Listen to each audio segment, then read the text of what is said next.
Shalom, bien-aimés dans le Seigneur. Bonjour chez vous, bonsoir, ça dépend du coin du monde où vous êtes en train de nous suivre au travers ces directs.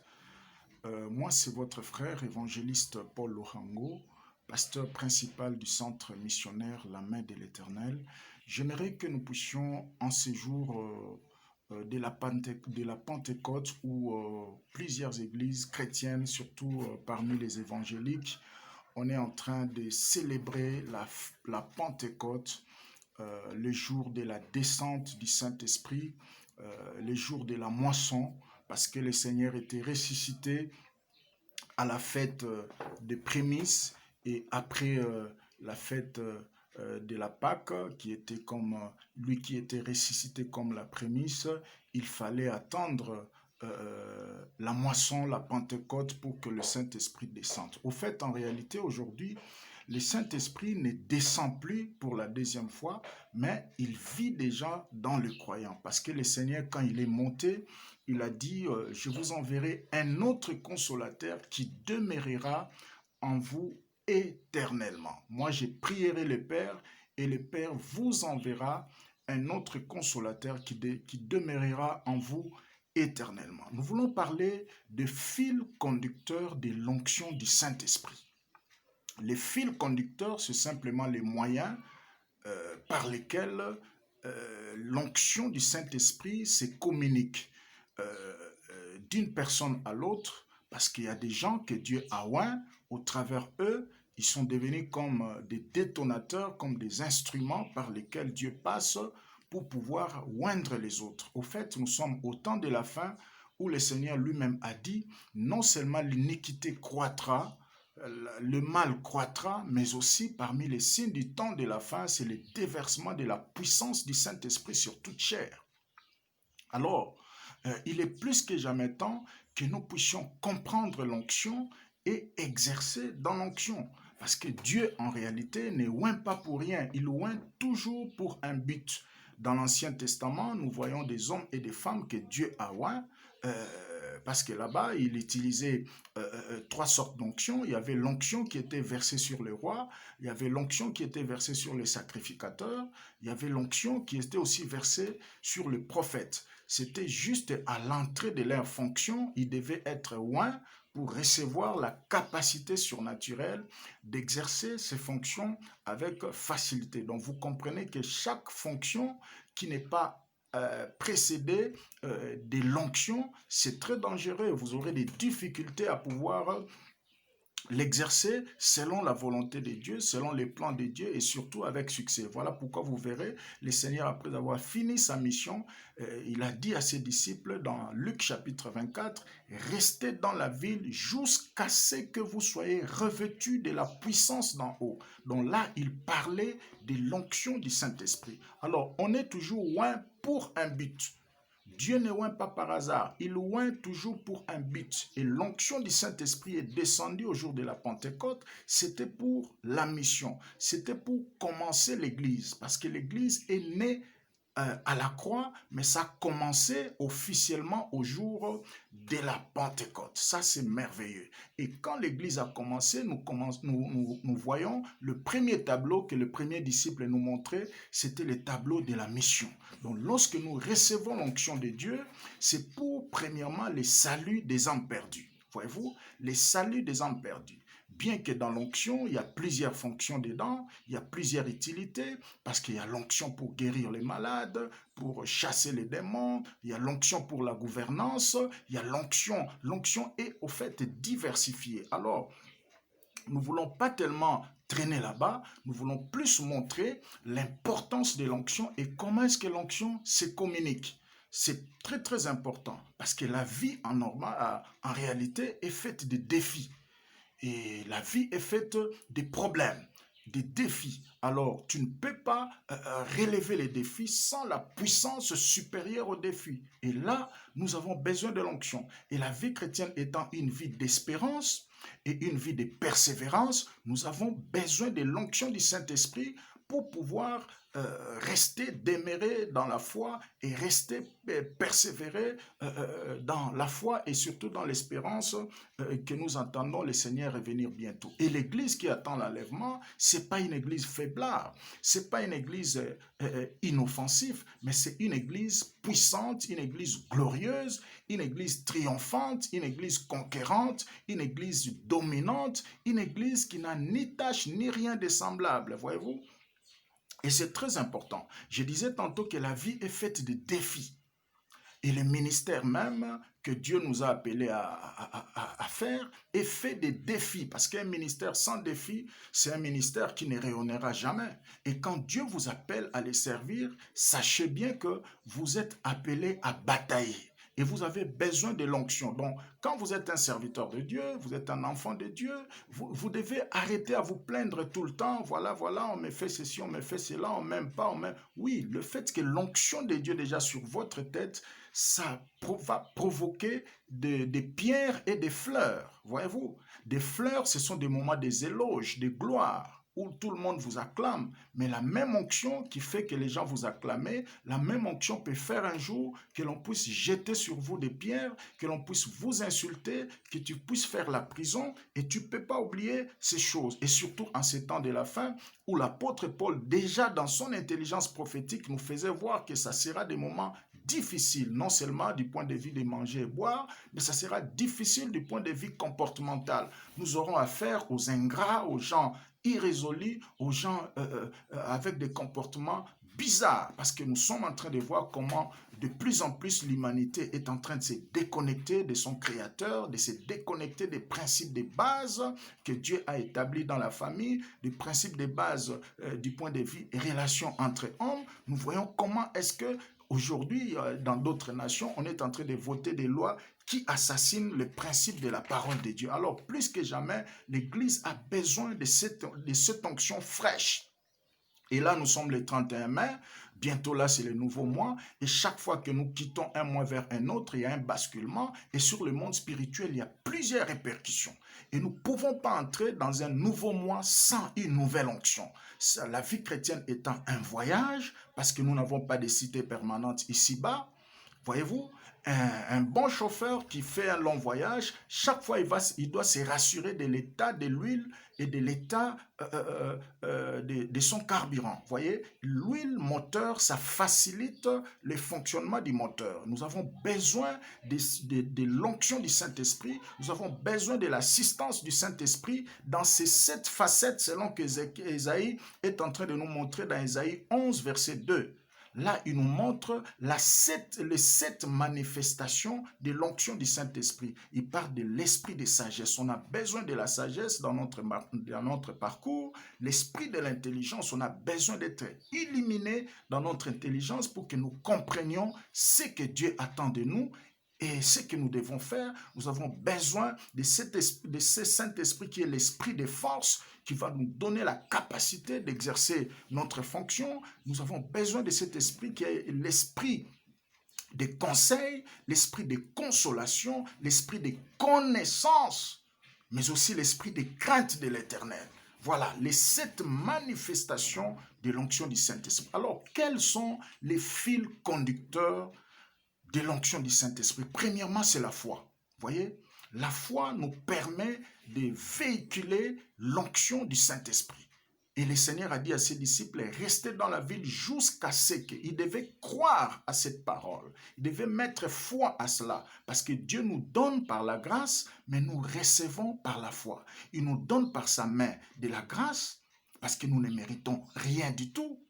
Voyez-vous? Et nous recevons par la main de la foi. Donc, quand vous n'avez pas la foi, c'est difficile, c'est impossible même de lui être agréable. Donc, nous devons avoir la foi. Sans la foi, on ne peut pas bénéficier de l'onction du Saint-Esprit. Parce que Dieu nous donne par sa main de compassion, sa main de grâce, et nous recevons par la main de la foi. Et deuxième fil conducteur, c'est la prière et la communion fraternelle. Sans la prière, c'est difficile de recevoir l'onction.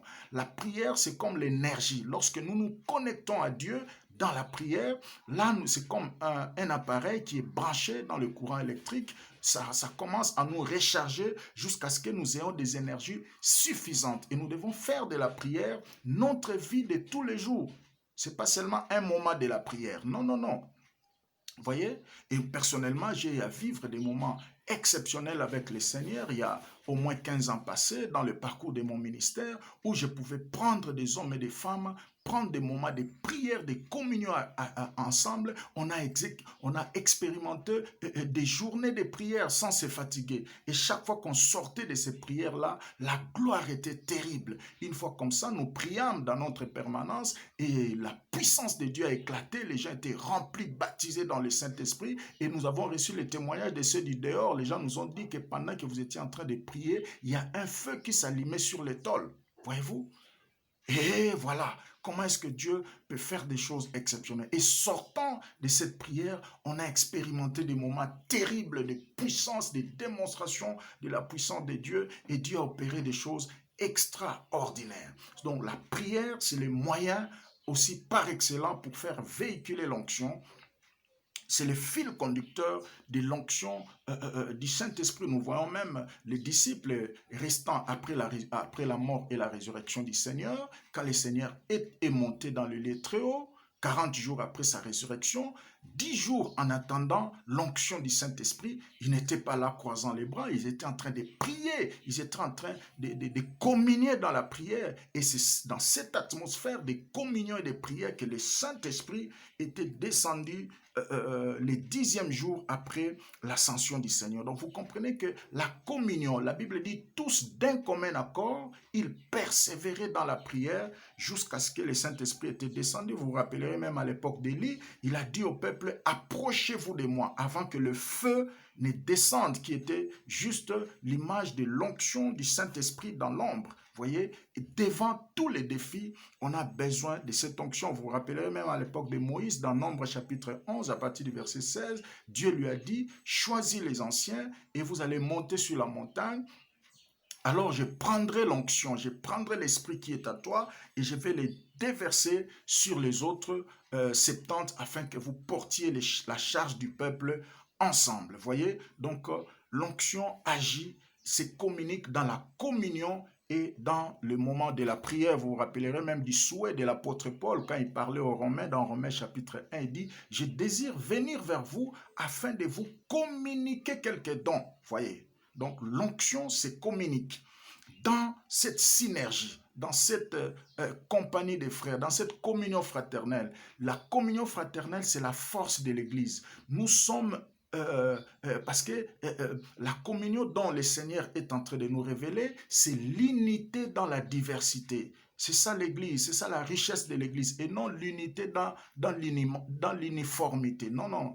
Tout le monde ne prêchera pas comme vous. Nous devons rester unis tout en respectant la diversité, la limite de la grâce de tout un chacun. Parce que tout le monde ne peut pas faire comme vous. Vous voyez, vous avez votre grâce, vous avez votre message, vous avez votre particularité. Un pasteur m'a dit, mais pasteur, est-ce que après le confinement ici, j'ai l'impression qu'on doit changer le message, on doit tous prêcher sur la repentance, un tas de tout. Moi, j'ai dit non, pasteur, reste dans votre message, reste dans votre particularité, parce qu'en réalité, tout vrai message qui vient de Dieu, quelque part, ça produit la repentance dans un domaine précis. Un pasteur qui prêche sur la prière. Et depuis un certain temps, il y a des frères et sœurs qui se sont rendus compte qu'ils sont tombés dans les sommeils spirituels. Et ils se décident finalement de se réveiller de leur sommeil et de revenir dans la vie de la prière. Donc, quelque part, sa prédication a produit une repentance. Voyez-vous, un pasteur qui prêche sur les finances. Et les gens se sont rendus compte qu'ils volaient Dieu dans les dîmes et dans les vœux et consorts. Ils se sont ressaisis, ils se sont repentis après pour régulariser avec Dieu. Donc, quelque part, ils se sont repentis, pasteur. Que voulez-vous? Il y a un pasteur qui prêche sur la délivrance. Et les gens se sont rendus compte qu'ils ont mal fait, ils ont marché de manière désordonnée devant le Seigneur. Ils se sont rendus compte de réparer avec Dieu.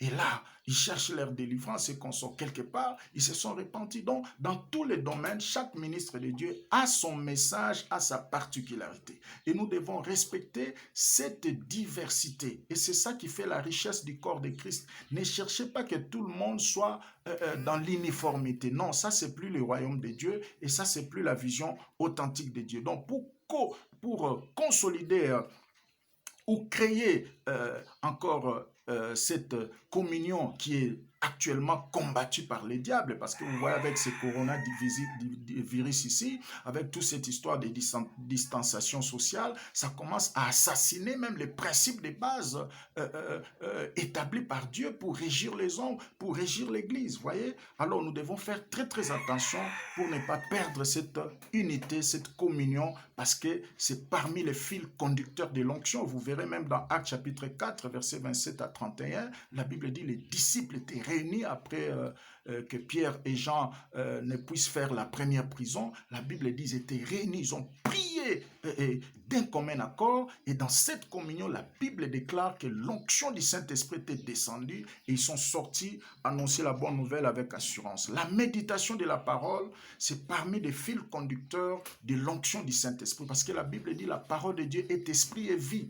Derrière chaque écriture, il y a une vie, il y a un esprit dedans, voyez-vous? Et quand vous entrez en contact avec la méditation de la parole, il y a l'onction du Saint-Esprit qui peut faire un travail dans votre cœur et peut changer votre façon d'être. Alors que Daniel était en train de méditer les Écritures saintes dans Daniel chapitre 9, il est allé découvrir dans un endroit où les Juifs déjà, 70 ans étaient déjà accomplis pour qu'ils puissent retourner dans leur terre.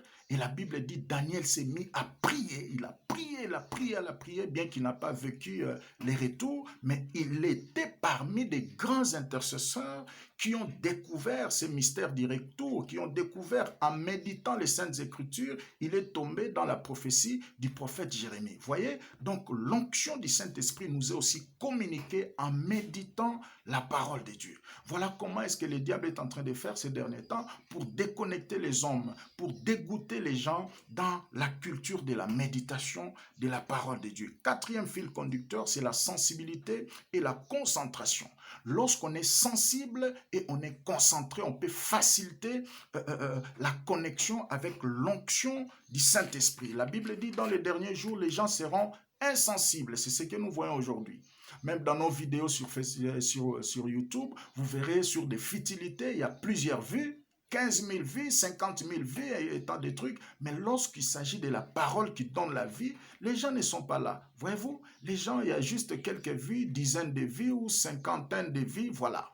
Les gens sont insensibles. Or, l'insensibilité ne facilite pas à l'onction de quitter d'un corps à un autre. Nous devons manifester la concentration. Lorsque nous prions, la Bible dit tous d'un commun accord, ils priaient dans la chambre haute, concentrés, sensibles, ils s'attendaient que le Saint-Esprit descende. Vous voyez, être sensible, être concentré, c'est l'attitude qui nous place dans une position d'attendre à quelque chose. Vous voyez, une personne qui est sensible, une personne qui est concentrée, c'est une personne qui vit dans des attentes. Il a des attentes, il attend quelque chose, voyez-vous. Et c'est ça l'attitude que nous devons avoir pour bénéficier de l'onction du Saint-Esprit. En priant, attendez-vous à quelque chose. En gênant, attendez-vous à quelque chose. En adorant, attendez-vous à quelque chose. Et elle descendra certainement parce qu'il est un Dieu qui répond à la prière. Cinquième pour terminer, c'est la compagnie. Les amis avec qui vous marchez, voyez-vous? Les amis avec qui vous passez beaucoup de temps. La compagnie, c'est aussi un moyen de communication de l'onction. La Bible dit dans 1 Samuel chapitre 10, verset 10 à 11, quand Samuel était oint, quand Saoul était oint, la Bible dit, l'homme de Dieu, le prophète Samuel lui a dit, tu rencontreras une garnison de prophètes et quand tu entreras en synergie avec eux, tu prophétiseras avec eux. La Bible dit, ça s'est produit tel que l'homme de Dieu lui a dit. Quand il est entré en contact avec les prophètes, on a vu Saoul, qui autrefois était un homme ordinaire, un homme de la rue, il a commencé à prophétiser parmi les prophètes. Voyez? Alors, dans ce temps de la fin, si tu te connectes avec des hommes de prière, l'onction de la prière va te revêtir. Tu te connectes avec les hommes qui évoluent dans le surnaturel, dans le miracle, l'onction des miracles va va te connecter. Voyez-vous? Voyez, les oiseaux de même plumage volent ensemble. Vous avez besoin de chercher une très bonne connexion parce que l'onction est contagieuse. Ça, c'est formidable. Alors, bien aimé, je suis à la fin de mon message. Je voulais tout simplement nous parler de quelques fils conducteurs de l'onction du Saint-Esprit. Et pour terminer, sixième, c'est pas tout, la liste est encore exhaustive, mais je voulais juste sélectionner ces six fils conducteurs, c'est la sanctification. Lorsque vous marchez dans une vie de sainteté, une vie séparée des plaisirs de ce monde, une vie déconnectée au mal, une vie déconnectée au péché, vous allez vous servir parce que la Bible dit celui qui se conservera pur sera utile pour son maître. Lorsque tu te conserves pur, tu es loin du péché, tu brises ton corps comme un sacrifice, tu offres ton corps comme un sacrifice vivant. Vous voyez qu'un sacrifice vivant, c'est pas facile de le poser sur l'autel, ça peut prendre fuite, donc c'est un combat. Voyez-vous, quand vous vous luttez dans une vie de sanctification, vous serez comme un vase d'honneur qui va faciliter à ce que l'onction soit en permanence dans votre vie. Et ça, c'est merveilleux. Laissez-moi prier avec vous. Si tu as senti que l'onction a diminué, si tu as senti que tu étais à côté, j'aimerais prier avec nous. Éternel notre Dieu, je prie pour mon frère, ma soeur qui m'a suivi, que ta grâce repose sur lui, que l'onction du Saint-Esprit l'affecte dans son corps, dans son âme et dans son esprit afin qu'il se réveille. Parce que tu nous oins pour un but. Et parmi les buts majeurs pour lesquels tu nous oins, c'est pour le salut des âmes perdues. Cet homme et cette femme qui m'a suivi, c'est un général que tu as choisi pour les saluts. C'est cette bataille qui nous attend, cette bataille du temps de la fin, la bataille des défis des âmes perdues. Que le Seigneur te fortifie. Si tu étais malade, que l'onction de la guérison t'affecte. Si tu avais des problèmes sans solution, que l'onction des miracles du surnaturel t'affecte. Si tu étais découragé, que la force te soit donnée en vertu de la puissance du Saint-Esprit. Que le Seigneur te relève encore parce que tu es utile pour son royaume. À très bientôt. Que le Seigneur vous bénisse abondamment. Merci.